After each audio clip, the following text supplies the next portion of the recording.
How's it going, everybody? It's Pilot Flame, and we are back with another FPL video, and today we are going to be taking a look at what lineup Pep Guardiola might be going into for game week 23. That's right, it's Pep Roulette time. We try to predict what Pep Guardiola is going to put out for the next FPL game week. This week is game week 23. If you are enjoying the videos and enjoying all of this content as well as this series, make sure to give the video a like. Make sure to subscribe to the channel if you're new and turn those notification bells on so that you can get the content as soon as it is readily available. And drop us a follow over on Twitter so that you can get all the updates and news for new videos. Been a little bit more active on Twitter as well, so make sure to check that stuff out as well, and give us a follow over on Twitch. That's where we do all of our FPL live streams, and we will be doing one tomorrow at the time of recording, the 4th of February. That's 7 p.m. EST for our game week 23 preview. So we'll see how we did in game week 22 and see what we're looking at for transfer wise going into game week 23. So without further ado, let's see how Pep Guardiola lined up for game week 22. So this is the team that Pep put out earlier today versus Burnley in their 2-0 win away at Turf Moor. He went with a bit of an interesting setup. He went with Laporte as the left back, quote unquote. Bernardo Silva, Rodri, Gundogan, Mahrez, Jesus, and Sterling, leaving out Foden on the bench and Zinchenko as well, with Torres still maintaining his place on the bench, and Aguero still not back fit. But as we know and we've seen over this series, that Pep has developed a new style of system where basically he takes three of these center backs involved. So in this case, he took Stones, Diaz, and Laporte, and he made them a back three. And then in front of that, he plays another midfield three, and that usually consists of one DM, which is typically Rodri, and then two kind of number 8s. Cancelo fills the void of one of those, and Gundogan fills the void of the other one of those. And then he kind of plays a fluctuating, changing front four, two of which hold more centrally and stay within the width of the 6-yard box and the goalpost pretty much, and two that stay outside on the wings to kind of control the width, which basically causes teams to have to slide over if they are in a low block. And what better system to use against Burnley, because that's exactly what they're going to do. So the two players that were doing that in today's game was Mahrez and Sterling. They were holding the width. Bernardo was kind of playing in the midfield three, swapping with Gundogan on very rare occasion, but it was mostly Gundogan and Jesus more in the central roles. Rodri was the DM, and Cancelo was kind of also coming in that area as well.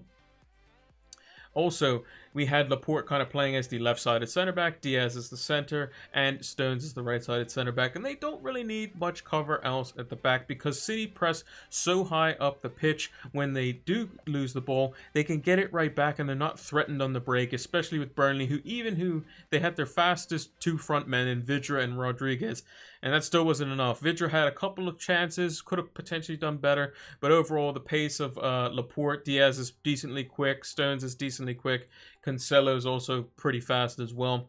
They're pretty good at getting back and covering, and I think that this system is quite good, and it's going to be very good against teams with low blocks because you have Laporte, who's that left footer in there as well, which also helps out, and is probably a more astute passer of the ball than Zinchenko is. However, with Zinchenko, you get a little bit more width out of him as he's able to kind of go down the line and make Cancelo kind of tuck in on one side, and then he goes down, and then they can kind of keep going back and forward. Whereas this one was pretty steady. It was the three of Stones, Diaz, and Laporte, then the three of Cancelo, Rodri, and Gundogan, and then it was two in the middle. Typically was either Jesus or Gundogan, or Jesus and Bernardo, and then Mahrez and Sterling were holding the width. And they were quite successful with it, and they've changed that system specifically partway through the season.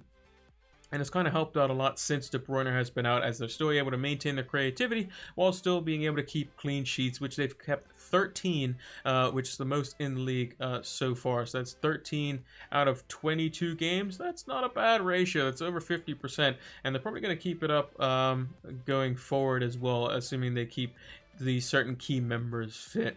So let's take a look at one of the players that changed the system a little bit and could maybe change our thoughts for Manchester City defenders going into the next few game weeks.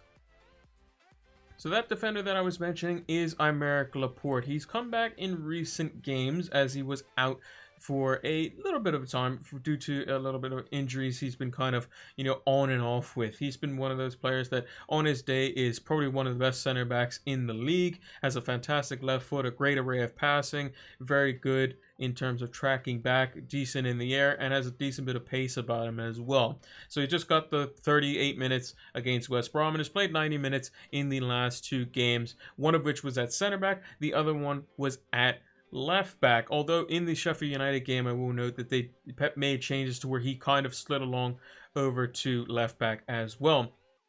So I think Pep prefers this sort of system where he basically has one out-and-out fullback, which can go into the midfield 3, as it were, and then he has basically 3 center backs, so Diaz, Stones, +1. Now Zinchenko can kind of do that because he's kind of a little bit on the quick side. Walker's very good at doing that and has played in a back 3 for England, so we might see that versus Liverpool in this coming game week. But I think Laporte is so useful in that back 3 because of his left foot, and there's not many very good astute passes the ball with their left foot like Laporte is, and I think he's quite good. If he can keep himself fit, he should be able to maintain himself in the team, which might mean that Cancelo locks his place down even more so than what it is already, and it leaves the likes of Zinchenko, Nathan Ake, and Benjamin Mendy looking for game time as the back 4 kind of is pretty much astute. And most games, I think, in the Champions League are going to be played by the likes of John Stones and Diaz. It's just a matter of who those 2 fullbacks are going to be. One of them you would think would be Cancelo. The other one could potentially be Laporte, who could be a differential pick at 6 million, which Diaz and Cancelo are the same price now at 6 million if you were to buy them in FPL currently. Now let's take a look at a little bit further up the pitch in midfield, someone who's now found their form. And if you guessed Raheem Sterling, you were right. He has now found his form in the last 2 games that he's played 90 minutes in Gameweek 20 and Gameweek 22. He scored in both of them, and he got an assist in the West Brom game as well, getting himself 11 points there. 8 points this week versus Burnley in their 2-0 victory. He's gone up the price a couple of times. He's now 11.6 million. But Sterling seems to be, knowing his role quite well. Comes in at the back post, as he always does. Keeps the width, and it's, he's a lot more dangerous when the ball is on the right side of the pitch because he's able to get inside the box. Basically, the Man City shape extends the width on one side, and then if Sterling needs to stay on that side, he still has to come across to the basically just outside the box on the left hand side or just inside the box, which is where he can make those back post runs where basically he can have tap-ins all day, assuming a City player makes a darting run, and then they can slide the ball across, and then there's basically no chance of stopping it unless Sterling misses. And from 6 yards or closer, pretty hard to miss. I don't even think I can miss most of those, even if I tried. But Raheem Sterling, very good at making those runs, very intelligent for that type of run. He's going to be important in the run-in because he's going to be somebody who he needs to perform. He needs to basically keep scoring and keeping up his goal tally with, De Bruyne being out. His creativity in terms of 1v1 isolation, in terms of beating a man, is very good. We need to make sure that he's not on penalties anymore because his penalty record hasn't been great. But if he keeps doing what he's doing from open play, he's definitely going to be a very good and valuable fantasy asset and could be quite dangerous against Liverpool, who, again, Trent Alexander-Arnold didn't have a very good game today in their 1-0 defeat versus Brighton, crossing the ball 14 times and only making 1 successful one, and is often out of position. And if there's someone who's going to beat someone 1v1 against a defender who's not very good defensively, it's going to be that man. It's going to be Raheem Sterling. So let's also take a look at even further up the pitch now in the forward line, somebody who's got 2-2 and could potentially be rearing our heads for a potential Man City forward in our FPL teams in the coming game weeks. And that's right, it's Gabriel Jesus, someone who is just starting to hit a little bit of form. 2 goals and 2 9-pointers in the last 2 game weeks. And with Aguero still lacking a bit of fitness, he still has to kind of fully recover because he basically had the version of, I guess they call it long COVID, which is basically when you have the virus for a lot longer of a time than a normal person who is supposed to be, fairly fit would have it for. But he seems to be doing quite well. Pep has always said that if you score and are playing well, then you continue to start or have a more likely chance to start. Obviously, there are some exceptions to the rule, and he has kind of falsified those statements in the past and lied a little bit. But I think Jesus would definitely keep his place going into the Liverpool game. I think his, link of play will help out. especially with Liverpool center backs who, they brought a couple of new ones in. Will they be ready in time for the weekend? I don't know. I don't think you're going to chuck them in the first game versus a team that's on top of the table. So I think that Jesus versus the likes of like Nat Phillips and Jordan Henderson, he could potentially move them out of position to leave spaces for the likes of Riyad Mahrez, Bernardo Silva, and Raheem Sterling in behind.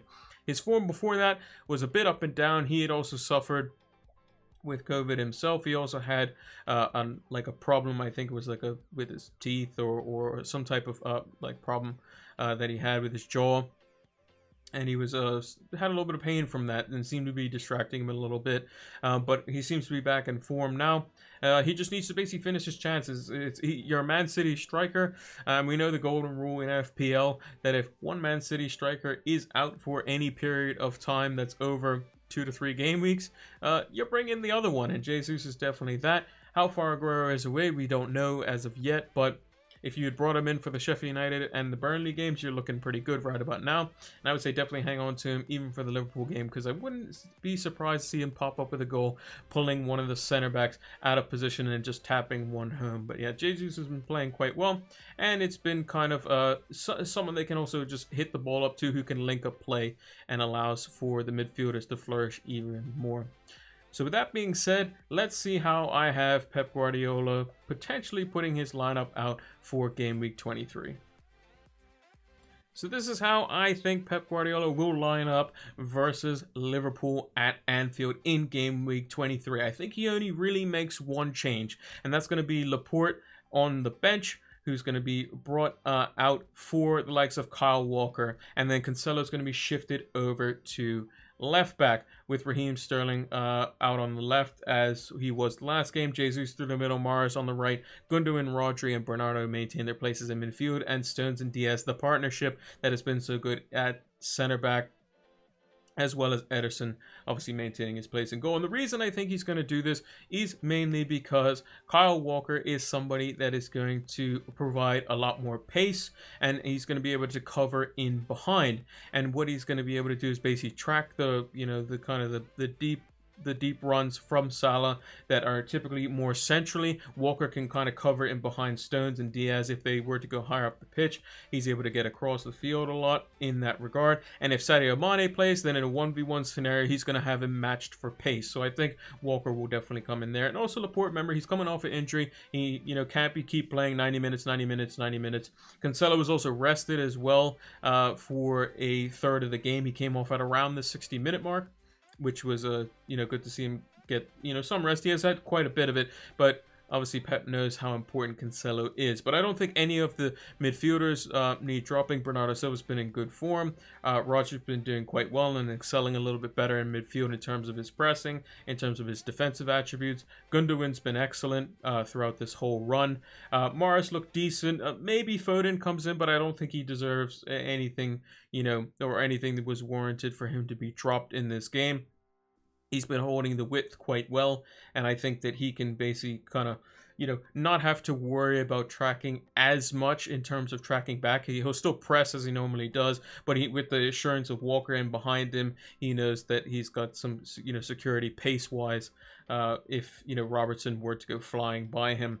Jesus obviously should maintain his place through the middle, and I think Pep will recognize that. When you have a striker scoring goals, you should probably keep them in the team. And Sterling obviously scored 2 and 2 as well in the 2 games that he's played. Just got to play him for 90 minutes, and he seems to deliver. But I think some key subs as well could be Phil Foden off the bench, maybe to freshen things up.